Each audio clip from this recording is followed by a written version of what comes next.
사랑하는 성도 여러분, 평안하셨습니까? 5월 9일 화요일입니다. 함께 찬송가 214장 나주의 도움 받고자 찬양하시겠습니다.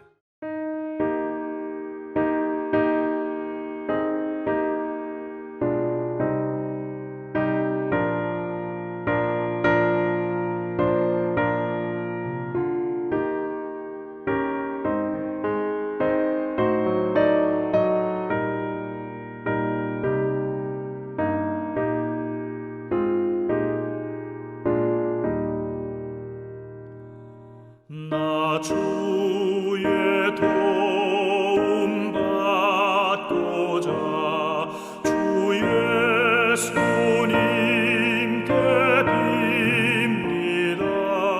그 구원 허락하시사 날 받아 주소서. 내 모습 이대로 주 받아 주소서. 날 위해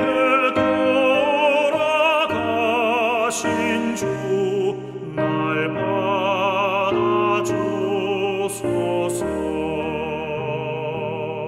큰 죄에 빠져 영죽을 날 위해 피 흘렸으니 주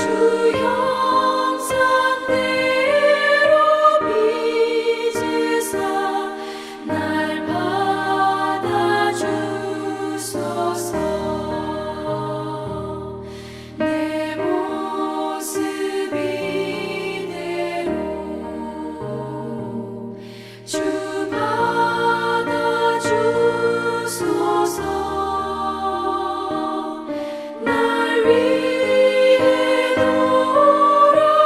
돌아가신 주 날 받아 주소서.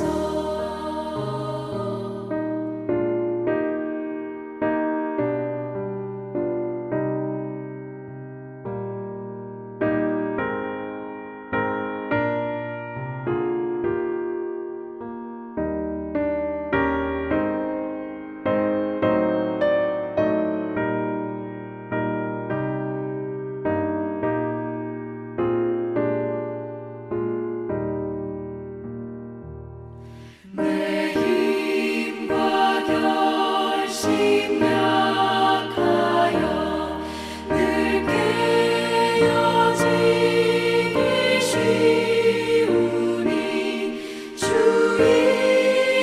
이름으로 구원해 날 받아 주소서. 내 모습 이대로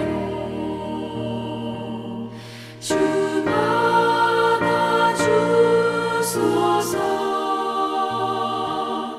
날 위해 돌아가신 주 날 받아 주소서. 내 주님 서신 발 앞에 나 꿇어 엎드렸으니 그 크신 역사 이루게 날 받아 주소서. 내 모습 이대로 주 받아 주소서. 날 위해 돌아가신 주 날 받아 주소서.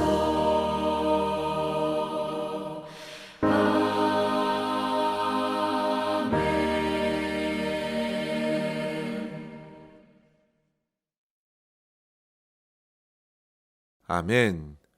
이 시간 함께 나눌 말씀은 사무엘하 15장 24절에서 37절입니다. 보라, 사독과 그와 함께한 모든 레위 사람도 하나님의 언약궤를 메어다가 하나님의 궤를 내려놓고 아비아달도 올라와서 모든 백성이 성에서 나오기를 기다리는도다.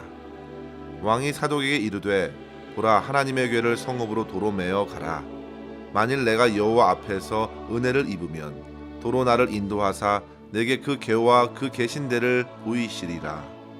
그러나 그가 이와 같이 말씀하시기를 내가 너를 기뻐하지 아니한다 하시면 종이 여기 있사오니 선히 여기시는 대로 내게 행하시옵소서 하리라. 왕이 또 제사장 사독에게 이르되, 내가 선견자가 아니냐? 너는 너희의 두 아들 곧 내 아들 아히마아스와 아비아달의 아들 요나단을 데리고 평안히 성읍으로 돌아가라. 너희에게서 내게 알리는 소식이 올 때까지 내가 광야 나루터에서 기다리리라 하니라.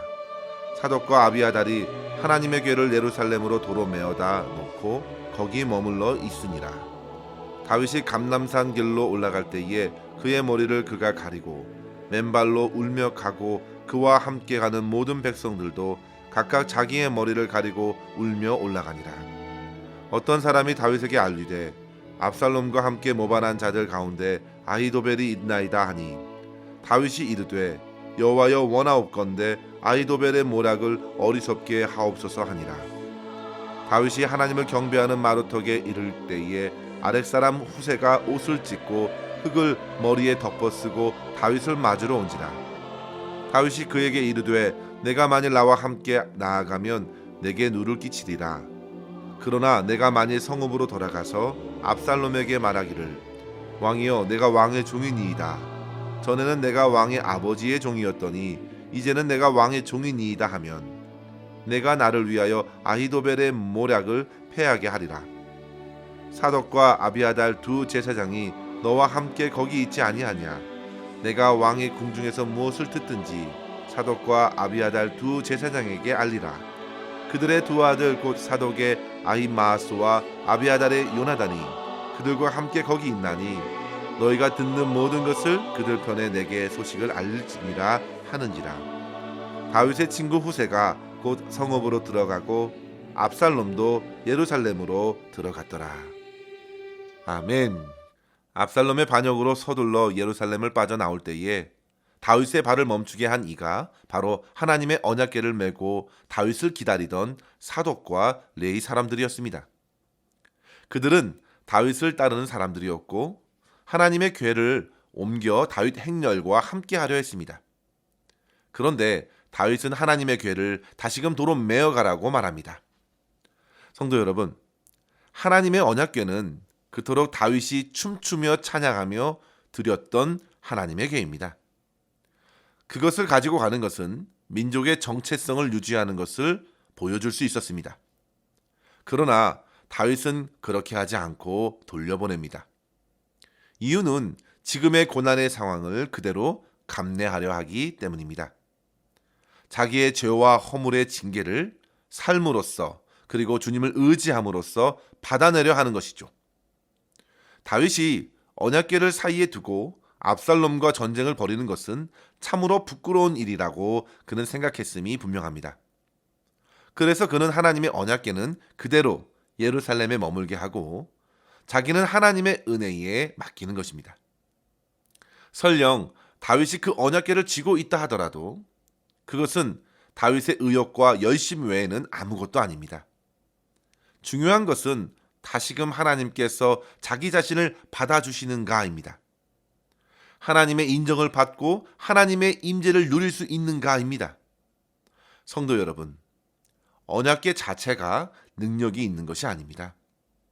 언약궤를 소유한다 하더라도 하나님을 소유하는 것은 아니기 때문입니다. 하나님께서 은혜를 베푸시고 선하게 이끌어 주실 때에 비로소 다윗의 삶에 참된 의미가 회복되기 때문이죠. 그렇게 다윗은 언약궤를 도로 보내고 기도하고 있는 것입니다. 성도 여러분, 다윗은 잘 알고 있습니다. 왕이 신하를 부르지 않으면 어찌 신하가 왕에게 갈 수 있겠습니까? 그것은 결코 간단한 문제가 아닙니다. 간청하며 엎드릴 수는 있겠습니다. 그러나 왕이 만나주시지 않으면 볼 수 없는 것입니다.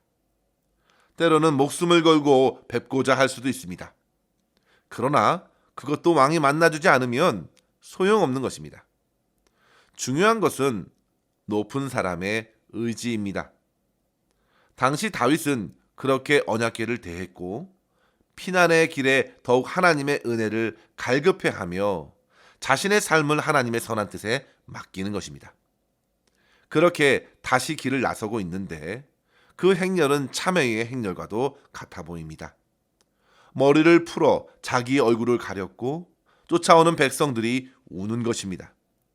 참으로 부끄럽고 수치스러운 마음을 갖고 고난을 받아내는 것이죠. 그때에 압살롬의 편에 아히도벨이 있다는 말을 듣자 다윗은 그의 모략이 어리석게 되기를 간구합니다. 가는 도중에 다윗의 친구 후세가 같은 마음으로 옷을 찢고 흙을 머리에 덮어쓰고 다윗을 맞이합니다.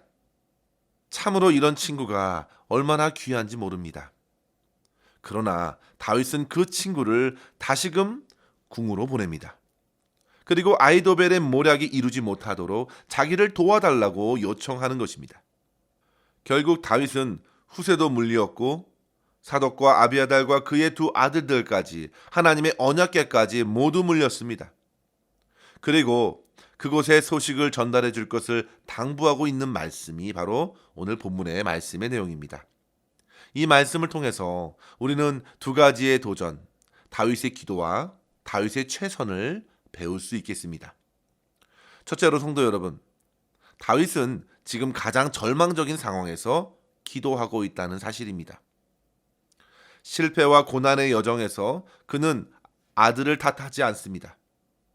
그렇다고 압살롬에게 붙은 아히도벨을 탓하지도 않습니다. 그는 지금 어려운 시간에 모든 수치를 짊어졌습니다. 부끄러운 마음을 갖고 하나님께서 허락하신 고난과 징계를 받아내고 있습니다. 그러면서 동시에 그는 기도하고 있는 것입니다. 본문에 두 부분에서 기도가 나오는데요. 언약궤를 돌려보내면서 다윗은 하나님의 은혜를 먼저 구합니다. 그리고 혹시 하나님께서 다윗을 거절하신다 하더라도 끝까지 그는 하나님께서 선하게 행하실 것을 신뢰하고 있습니다.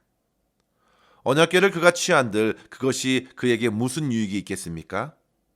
하나님께서 받아주시지 않는 한 그 눈에 보이는 궤가 무슨 소용이 있단 말인가요? 오직 어려움 중에 긍휼을 베푸시는 하나님의 사랑과 용서, 선하신 처우를 기다릴 뿐입니다. 기도하는 다윗은 싸우려 하지 않았습니다. 언약궤를 두고 쟁탈하려 하지 않았습니다. 하나님의 뜻과 앞으로의 처우를 그저 기다리는 것입니다. 성도 여러분, 기도는요, 곧 자기 자신을 내려놓는 것입니다. 그렇게 내려놓는 것은 하나님의 은혜와 선하신 성품을 신뢰하기 때문입니다. 하나님의 선하심과 인자하심이야말로 우리가 회개할 수 있고 기도할 수 있는 힘이 됩니다. 내 힘과 내 지혜와 행위가 아니라 하나님의 다음없는 사랑과 선을 이루시는 하나님을 신뢰하는 것 외에는 인생에 답이 없는 것이죠. 다윗은 그렇게 기도하고 있습니다. 모략가인 아히도벨이 압살롬의 지혜가 되었기 때문에 그는 더더욱 하나님께 기도하는 것입니다. 아히도벨의 모략이 어리석게 하옵소서.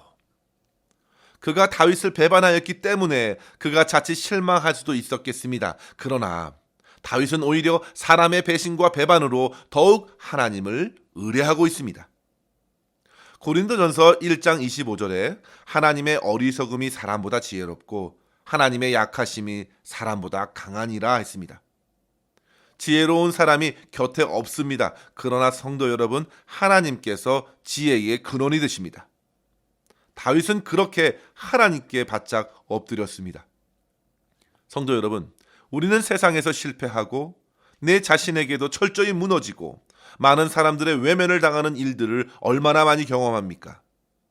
그러나 그것이 도리어 우리가 더욱 하나님께 부르짖게 되는 힘이 된다는 사실입니다. 우리가 생각 없이 세상의 물질이나 세상의 힘, 세상의 원리 원칙을 쫓다 보면 하나님께 간절하게 엎드리지 못할 때가 참 많습니다. 점점 기도할 시간도 잃어버리고 맘도 빼앗겨 버립니다. 사실 모든 것을 다스리시는 분이 하나님이신데도 우리는 하나님을 외면합니다. 그러다가 점차 하나님과 멀어지고 잊혀지게 되는 것이죠. 그러나 성도 여러분, 오늘 말씀으로 우리의 심령을 돌이키십시오. 다윗은 실패 가운데서도 고난의 길, 광야의 길을 나서면서도 끝까지 하나님을 신뢰하고 선하신 하나님께 자기의 인생을 맡겼습니다. 오늘 무엇보다도 우리는 기도해야 합니다. 하나님의 은혜를 구하고 선하신 통치를 바라며 신뢰하며 오늘을 살아가는 저와 여러분 될 수 있기를 주의 이름으로 간절히 축원합니다. 둘째로 성도 여러분, 다윗은 기도할 뿐만 아니라 그는 재개할 수 있는 기회를 최선으로 다해 찾은 것입니다. 지금 다윗은 기도하고 있으며 기회를 다시 얻기 위해 노력합니다. 그래서 그는 후세를 남겨둔 것입니다. 우리가 기도할 때에 그 기도와 나의 삶이 상관없는 것이 결코 아닙니다. 그 기도가 내게 이루어지기를 바라면서 나 또한 그 기도가 성취되기를 힘써야 하는 것이죠. 다윗은 지금 가만히 있지 않습니다. 그가 할 수 있는 것이 무엇인지 찾고 또 찾습니다. 하나님께서는 그 기도를 들으시고 역사하실 것을 그는 믿습니다. 이제 그가 할 수 있는 것에 최선을 다합니다. 그는 사독에게 그의 아들 아히마아스와 아비아달의 아들 요나단을 통해 연락망을 구축해서 왕궁의 사정을 잘 알려달라고 합니다. 그리고 후세에게는 압살롬 곁에 있으면서 아히멜렉의 전략이 시행되지 못하도록 방해를 해주라고, 그리고 동시에 어떻게 다윗이 처신해야 할지 판단할 수 있도록 좋은 정보를 전해줄 것을 부탁합니다. 여기에는 다윗의 사람들이 합력하는 것이 요구됩니다. 각각의 역할을 잘 감당해 주어야 다윗은 정확하게 상황을 파악할 수 있고 전쟁에 대비할 수 있기 때문입니다. 성도 여러분, 우리 모두는 하나님의 나라를 세우는 하나님의 동역자들입니다. 어느덧 죄와 세상에 눌려 무너져버린 주님의 몸된 교회를 우리는 다시 세우고 지치고 연약한 성도들을 다시 일깨우는 사명을 감당해야 합니다. 이러한 사명에 순종과 헌신이 요구됩니다. 하나님께 기도할 뿐만 아니라 행동으로 실천하고 순종하는 삶이 동반되어야 합니다. 이유는 하나님께서 그런 삶의 최선의 순종과 헌신을 통해 하나님의 일을 성취하시길 기뻐하시기 때문입니다. 이러한 순종을 통해서 하나님께서 나를 통해서 역사하신다는 감격이 우리 안에 회복될 수 있습니다. 하나님께서 내 삶을 선하게 이끄신다는 사실을 몸소 체험하게 되는 것입니다. 성도 여러분, 이러한 역사를 다윗이 지금 기대하고 있는 것입니다. 기도함으로 맞춰지는 것이 아니라 그 기도는 성도의 삶의 시작이 되어야 하는 것이죠. 기도로서 순종하고 실천하고 헌신하는 삶으로 이어지는 것입니다. 베드로가 물 위로 걸어오시는 예수님께 간구하지요. 주님, 저도 그렇게 물 위를 걷게 해주십시오. 그러자 주님께서 오라 하고 응답하셨습니다. 그때의 베드로가 그 말씀에 순종합니다. 그가 할 수 있는 것은 발을 내밀고 물을 땅처럼 밟는 것입니다. 그가 받은 기도의 응답에 그의 삶의 순종이 연결되어 있습니다. 그래서 그는 물 위를 걷는 것입니다. 다윗은 지금 그렇게 기도하고 주어진 삶을 최선으로 행동하며 하나님의 은혜와 선으로 역사해 주시기를 기대하고 있는 것이죠. 성도 여러분, 오늘 이 말씀을 붙들고 기도하십시오. 그리고 그 기도에 합당하게 최선을 다하는 삶을 통하여 하나님께서 허락하실 회복의 은혜를 받아 누리시고 하나님을 찬양하시는 복된 날을 살아가시길 주님의 이름으로 간절히 축원합니다. 기도하겠습니다. 하나님 아버지, 감사합니다. 어떠한 절망적 상황에 이르더라도 상황과 환경을 바라보거나 사람을 의지하지 말게 하여 주시고 오직 모든 것을 아시고 모든 것을 친히 다스리시는 하나님 한 분만을 바라게 하여 주시옵소서. 주님께서 허락하신 모든 고난을 오직 주님께 간구하며 감당하게 하여 주시고 우리의 속사람을 거룩하고 간건케 하셔서 환난 중에서도 기뻐하고 능히 선으로 이끄실 하나님만을 찬양하게 하여 주시옵소서. 우리 구주 예수님의 이름으로 기도하옵나이다. 아멘. 사랑하는 성도 여러분, 오늘도 주 안에서 승리하시길 바랍니다. 감사합니다.